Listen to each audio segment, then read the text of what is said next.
So hello everyone, I hope हजुरहरू सबैजना सन्चै हुन्छ होला। र यो मेरो चाहिँ नयाँ च्यानल हो जुनमा चाहिँ म ब्लग भिडियोजहरू हाल्न गइरहेको छु। क्यामेरा पक्रेको देखेर होइन सबैजनाले मलाई अनौठो गरी हेरे। उतापट्टि अङ्कलले नि मलाई हाई भन्नुभयो, मैले नि हेलो भने। त्यसै क्रममा बोल्दा बोल्दै जिम पनि आइपुगेछु। जिमको नाम रहेको छ गुड लाइफ फिटनेस, हजुरले देख्न सक्नुहुन्छ। त्यो चाहिँ पल्लो बिल्डिङमा छ।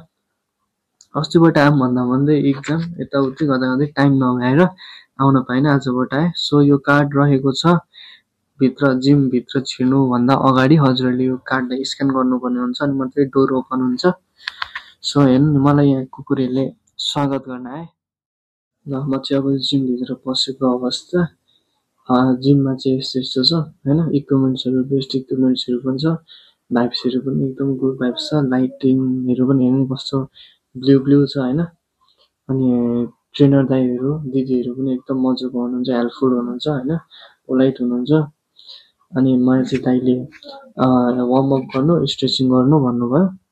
सो म चाहिँ अब वार्मअप स्ट्रेचिङ गर्छु अनि त्यस पछाडि फेरि दाइलाई गएर सोध्छु के गर्नुपर्ने हो भनेर। अनि दाइले गएर सोधेको, दाइ यो गर, यो चेस्ट प्रेस हो भन्नुभयो। अनि अब यो गर्छु। अनि अहिले त एक्लै छु नि त, एक्लै छु अनि कोही छँदै पनि छैन। अनि त्यही भएर ट्रेनर दाइलाई नै गएर सोधिरहेको छु। दाइले अनि गर्नु, यो गर्नु, त्यो गर्नु भन्नुहुन्छ, अनि त्यही गर्छु। मैले चाहिँ दाइलाई हेर्दै थिएँ दाइ कता हुनुहुन्छ भनेर, किनभने मैले यो सबै सेट हानिसकेको थिएँ। अनि दाइलाई अर्को सोध्छु अनि त्यस पछाडि गर्छु भनेर। अनि मैले यता वरिपरि होइन स्लोगनहरू हेरेँ होइन, क्याप्सनहरू हेरेँ, कस्तो राम्रो राम्रो क्या जिममा। म हजुरहरूलाई देखाउँछु है त।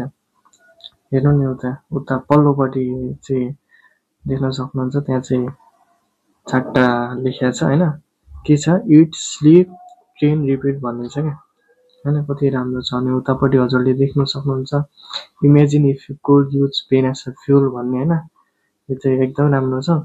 अनि हजुरहरूलाई म एउटा राम्रो देखाउँछु, उतापट्टि चाहिँ हजुरहरूले हनुमानजीको पेन्ट देख्न सक्नुहुन्छ क्या, त्यो चाहिँ मलाई एकदमै राम्रो लाग्यो होइन। त्यो चाहिँ गुड लाइफ फिटनेस भनेर लेखिएको छ चाहिँ।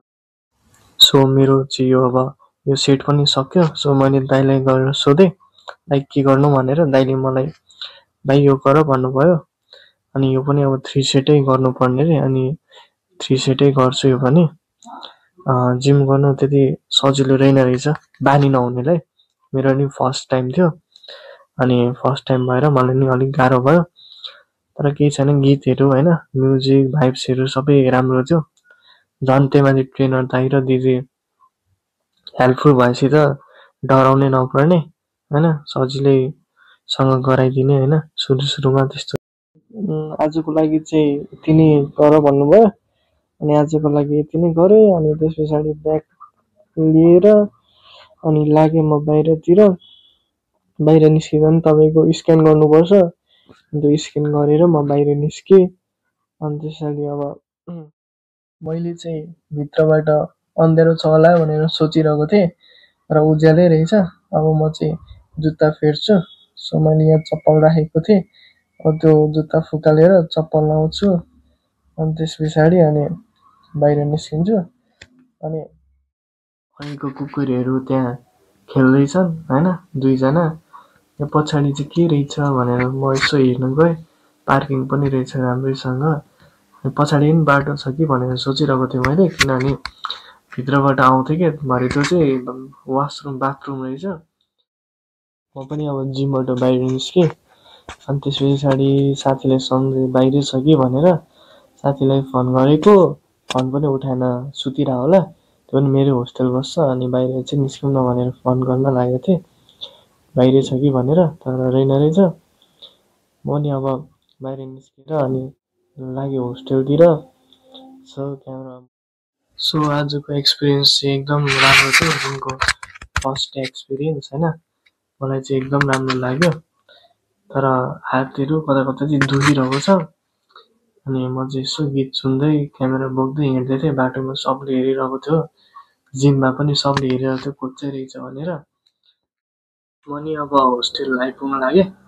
होस्टेल गएर हल्का फ्रेस भएर होइन, एकछिन ढल्किन्छु, खाना खाने बेला भइहाल्छ। सो यसै गरी हजुरहरूले यो भिडियो अन्तिमसम्म हेरिदिएकोमा हजुरहरूलाई धेरै धेरै धन्यवाद छ। यसै गरी अरू भिडियोहरू नि आउनेछ छिटै गएर।